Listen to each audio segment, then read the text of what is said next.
Salam investigasi channel. Pemirsa investigasi channel, saat ini kami sudah bersama Bupati Solok, Bapak Ebrili Asda. Saat ini kami ingin ngobrol santai dengan beliau perihal, dan kami ingin mengkonfirmasi tentang tudingan video viral yang saat ini berkembang di tengah masyarakat. Dan langsung saja, kami saat ini sudah bersama Bapak Ebrili Asda. Saat ini mantan anggota DPR RI tahun 3 periode yang saat ini juga menjabat sebagai Bupati Solok. Dan Pak, izin Pak, terima kasih Pak telah hadir di investigasi channel. Pak, kami ingin mengkonfirmasi dengan Bapak ini perihal video yang beredar di tengah-tengah masyarakat tentang ada perusahaan Bapak itu di Pelindo program penguasaan di Pelindo. Bagaimana Pak tanggapan sesaat Bapak Bupati? Ya, begini ya, investigasi channel. Terima kasih sudah datang. Saya juga sudah dikirimin oleh kawan-kawan mengenai video yang dilakukan oleh seorang anggota DPR RI berasal dari Sumatera Barat. Begitu saya ngelihat, saya senyum ya. Saya melihat Pak, dalam kontrak-kontrak Bapak ya, Pelindo 2 ya, Pak Arief, itu kita lihat bahwa ada yang orang yang dianakmaskan di kontrak-kontrak Pelindo 2 dengan PBM. Dari yang terjadi di PTP ini, kita melihat ada salah satu PBM yang mendominasi. Ya, mendominasi itu namanya PT Kaluku Maritama Utama KMU. Ya, bahkan menariknya kontrak yang saya pegang ini, ada kontraknya Pak Arief. Ini kontrak tahun 2014 ya. Yang bersangkutan tuh dirutnya mentandatangani itu Desember 2014 itu. Saya lihat nih, silahkan dicek. Ini masih jadi anggota DPR RI, Saudara Ebrili Asda, pemilik dan dirutnya waktu itu. Ini masih anggota DPR RI Komisi 5. Ini dapat ini pakai tender atau enggak Pak? Ya, atau ditunjuk-tunjuk saja. Ini penting. Lalu juga saya mendengar yang bersangkutan juga sudah, perusahaan ini sudah diperpanjang tahun 2019, ini dokumennya. Dan juga kemarin juga saya dengar 2021 ini sudah 2020 atau 2021 2020 ya, sudah diperpanjang. Apakah mendapatkan ini karena tender atau karena dugaan yang bersangkutan anggota Komisi 5 DPR RI? Ini penting nih Pak. Dari catatan yang kami dapat, ini saya lihatkan Pak Arief, ini per tanggal 28 Juni sampai 4 Juli ya, kita lihat.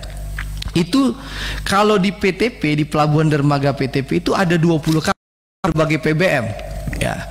Tapi di terminal eksklusif ya milik Kaluku yang diberikan itu hanya ada 2 kapal. Hanya 2 kapal. Kenapa kapal ya? Memang PTP dan PBM lainnya biaya di dermaga itu Rp11.000 per ton Pak Tiko. Ini penting Pak Tiko nih.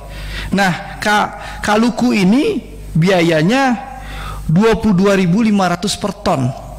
Hampir 2 kali lipat. Jadi wajar kapal-kapal memilih dermaganya PTP, tapi bukan dermaganya Kaluku. Nah, Presiden Jokowi bilang kita harus mempersingkat dwelling time. Ini waiting time kapal saja lama karena diberikan kepada KMU yang menjual lebih mahal biayanya yang 22.000 per ton daripada PTP anak perusahaan Pelindo dan PBM lain yang 11.000 ton. Nah, Rp11.000 per ton. Nah, ini yang penting bagi kami. Pelindo 1, 2, 3 dan 4 merger, monggo kita dukung. Tapi prinsip dasarnya efisiensi itu penting. Jangan ada kontrak-kontrak yang merugikan negara, kontrak-kontrak yang membuat pendapatan Pelindo terganggu, dan juga program pemerintah soal dwelling time, waiting time. Ya, apalagi Presiden sudah teriak-teriak kan. Nah, kenapa ini hal-hal seperti ini dipertahankan? Untuk itu Pak Arief, saya meminta ya kepada Pak Arief dan juga Kementerian BUMN Pak Tiko, kita menyetujui merger, tapi ya, budaya landlord, budaya tuan tanah, ya, ini harus dihapus. Jadikanlah Pelindo ini benar-benar perusahaan operator kelas dunia yang ingin mendandingin perusahaan di Singapura maupun di Hong Kong serta di Inggris. Bukan lagi tuan tanah. Untuk itu seluruh kontrak, ya, syarat merger dari kami, ya, tolong dicatat pimpinan dan dibikinkan kesimpulan.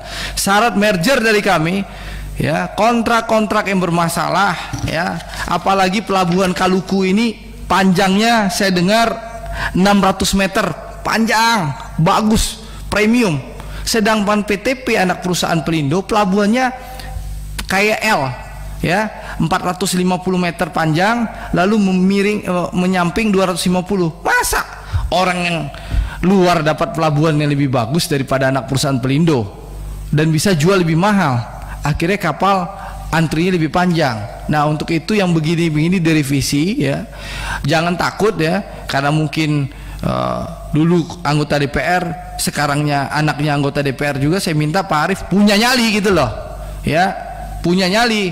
Nah, jadi syarat merger itu jelas Pak Tiko, yang begini-begini, ya, harus dibereskan. Saya menyayangkan, kalaupun ada berita itu, jangan langsung mentang-mentang Anda bisa berbicara di DPR, bisa dilihat oleh rakyat, Anda gagah, Anda sok berkuasa. Nggak gitu-gitu amat lah, ye. Di Komisi 6 itu ada 50 orang lebih kok. Dan saya sudah berkomunikasi, maka memang banyak kawan-kawan mengatakan anak ini memang katanya.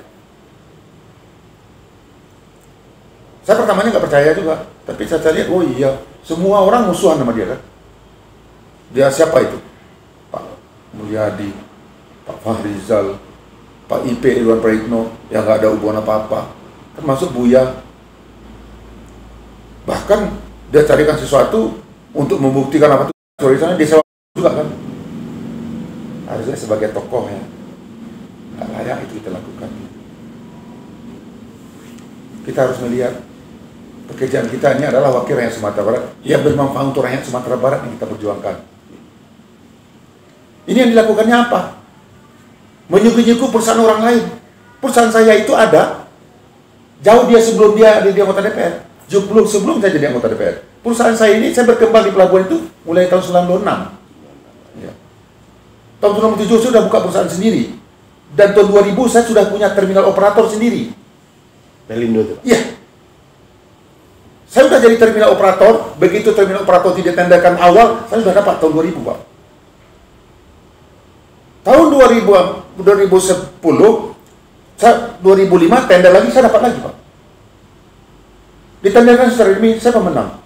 Tahun 2011, waktu itu di rute yang baru, membuat aturan tidak boleh tenderkan, tapi beliau mengatakan akan dievaluasi, ada sekitar 70-an, 80-an perusahaan yang ada di lingkungan Pelindo, itu akan diseleksi, mana yang terbaik. Dipilahkan khusus kontainer dan khusus general kargo. Alhamdulillah dari 70 sekian apa itu, saya perusahaan saya ranking 2, Pak. Ranking 2 terbaik. Dari segi manajemen, dari segi marketing, dari segi throughput, dari segi perlengkapan alat. Setelah diseleksi oleh direksi Pelindo, lalu diumumkan yang 18 ini boleh mengelola terminal operator yang di situ. Tapi dengan syarat harus investasi. Pelindo yang memerintahkan saya untuk investasi. Nah, saya, karena saya memang berusaha real, saya ingin berusaha dengan pelabuhan secara bersih, saya siap melakukan investasi. Lalu diperintahkan kepada kami, ketika Luku, karena TU Anda udah di situ, Anda harus mempunyai alat yang namanya kren darat, harbor, HMC namanya. HMC itu, dengan kapasitas 100 ton, Anda harus punya 5 unit. Begitu saya cari, saya ditawarin Cina, saya nggak mau, karena saya takut, karena saya nggak ini, alatnya mahal. Akhirnya saya ambil barang ke Jerman, Pak. Harga 1 unit, 3 juta euro. 1 unit. Kalau dirupiahkan berapa tuh, Pak? Kalau sekarang euro kan hampir 20.000, Pak. 20.000, Pak. 1 unit, 3 juta, 60 miliar satu. Saya investasi 5 unit tuh, Pak. 300 miliar hanya untuk alat itu aja saya investasikan. Dengan janji Pelindo waktu itu, barang siapa yang investasi akan diberikan long term kontrak. Gitu. Long term kontrak dalam bentuk BOT 15 sampai 20 tahun.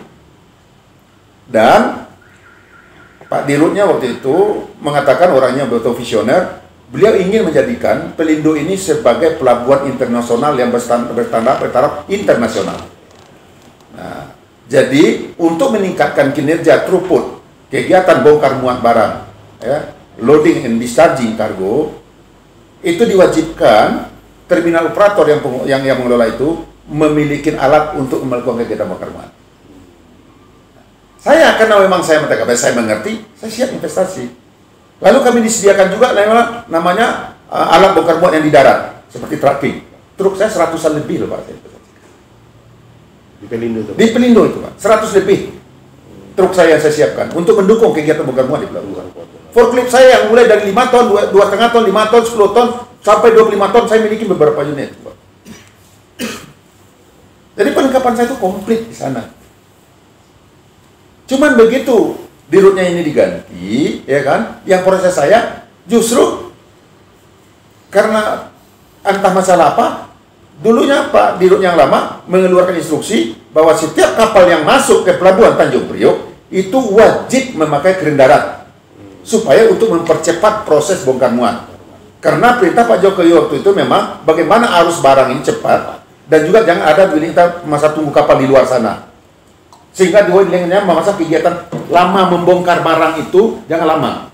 Ini seiring dengan keinginan Pak Presiden kita di pelabuhan ini harus cepat. Makanya diinstruksikan oleh Pak Dirut bahwa setiap perusahaan yang bekerja di pelabuhan yang bermitra dengan Pelindo harus berinvestasi untuk alat. Saya Pak satu-satunya perusahaan lokal, pengusaha lokal yang berinvestasi langsung 300 miliar lebih untuk membeli alat ini.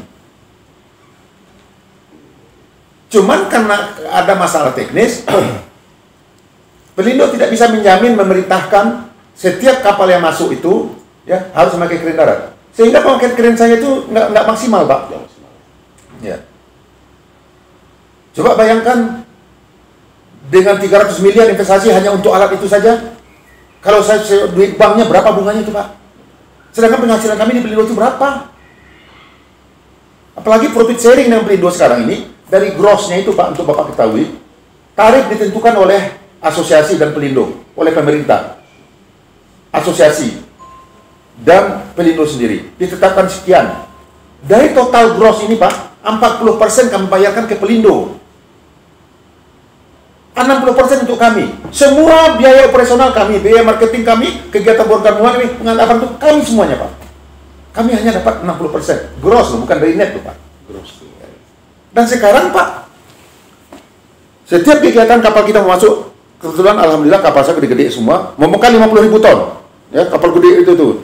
Itu kita bayar dulu ke Pelindo, setorkan dulu duit berapa? Misalkan 1 ton itu harga tarif kita 50.000 atau 40.000. Kalikan 50.000 itu kita taruh dulu duitnya ke Pelindo.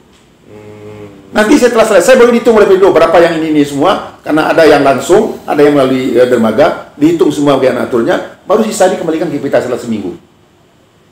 Dan itu beli barang kan belum bayar kita. Kita investasikan dulu Pak, pakai duit perusahaan dulu. Nah itu namanya dana CMS, di rekening bersama. Ya.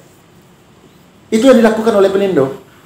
Bahkan karena kemarin itu Pelindo ingin mengembangkan, saya diundang oleh direksi, bagaimana kalau beliau ikut membeli saham saya? Karena Pelindo sudah mencoba, mereka terang-terang bagaimana mengambil alih kegiatan kami, tapi nggak mungkin. Karena Pelindo kan BUMN, dan ini perusahaan bongkar muat ini kan hubungan dengan gudang, dengan ini semuanya. Banyak. Dan itu banyak lini-lininya Pak. Nggak bisa mereka. Mereka udah coba ini kan, nggak sanggup. Setelah nggak sanggup, Pak Dirutnya ngomong sama kita melalui asosiasi, oke, tetap ada ini. Nah, dia akan pilih perusahaan-perusahaan mana yang mau kerjasama, yang mau dibeli saham oleh beliau. Saya bilang terbuka saya. Mau berapa persen silakan. Yang penting sebenarnya ya saya masih bisa kerja di pelabuhan. Saya ikutin semua Pak. Setelah dilakukan due diligence nah kemarin itu karena mau terjadi merger penggabungan penyatuan Pelindo ini belum kita bahas sampai sekarang. Tapi kita udah membentuk tim pengacara masing-masing. Saya siap saja. Kenapa Pak? Di pelabuhan itu kalau Bapak punya uang, Bapak punya kekuasaan, Bapak punya bos besar pun, mulut pun, kalau Anda nggak punya marketing nggak ada gunanya. Karena Pelindo itu kan ya fasilitator Pak. Fasilitator ya. Dia kan punya dermaga ini. Kapal yang masuk itu kan Siapa itu kan dia menunjuk sendiri, Pak. Nggak berhak pelindung mentua harus kerja sini, nggak bisa, Pak. Ini kan bisnisnya fair. Nah, alhamdulillah. Ya, walaupun orang bilang saya begini, masih banyak partner bisnis saya dari dulu, Pak, mendukung saya utuh. Perusahaan-perusahaan luar negeri itu utuh dengan saya sampai sekarang. Bagaimana namanya pertandingan bisnis ya, persaingan bisnis, datang ke sini waktu itu. Mereka nggak, saya alhamdulillah ya, karena diberkati dilindungi Allah mungkin ya. Saya orang lain dalam pandemi kayak begini, mohon maaf ya. Sekarang 4 tahun berturut-turut PT Kaluku menjadi perusahaan nomor 1 dari segi jumlah bongkar muat, performa kerja, 4 tahun berturut dapat award kami di pelindung. Nomor 1 malah sekarang. Ya. Ada pihak diumumkan bocoran. Kaluku selalu dapat ranking 1, Pak. Jadi apalah Pak, kita tentang tanggapan yang saat ini yang disampaikan dengan sosok beliau itu bagaimana Pak? Artinya itu arti sebatas sensasi kah atau memang? Saya nggak ngerti, tergantung ya. Ini nama amalu binnya, tergantung niatnya dia. Kalau dia bicarakan di dalam grup WA Sumbar itu karena dia sakit hati dengan saya intervensi partai. Nggak tahu itu tujuannya. Nah, kenapa Atari dia sebut-sebut juga? Karena menurut dia Atari juga ikut menghalang-halangin kinerja dia. Halang-halangin gimana? Dia di Komisi 6, mitranya BUMN, perdagangan. Atari di Komisi 5 ya PU, ya perhubungan, itu memang mitra dia. Oh katanya Atari malangin, loh Pak Menteri itu Pak nggak bisa diperintah oleh siapapun loh Pak. Masa Atari bisa meminta dia, Pak boleh ketemu orang ini? Apa haknya Atari? Itu. Jadi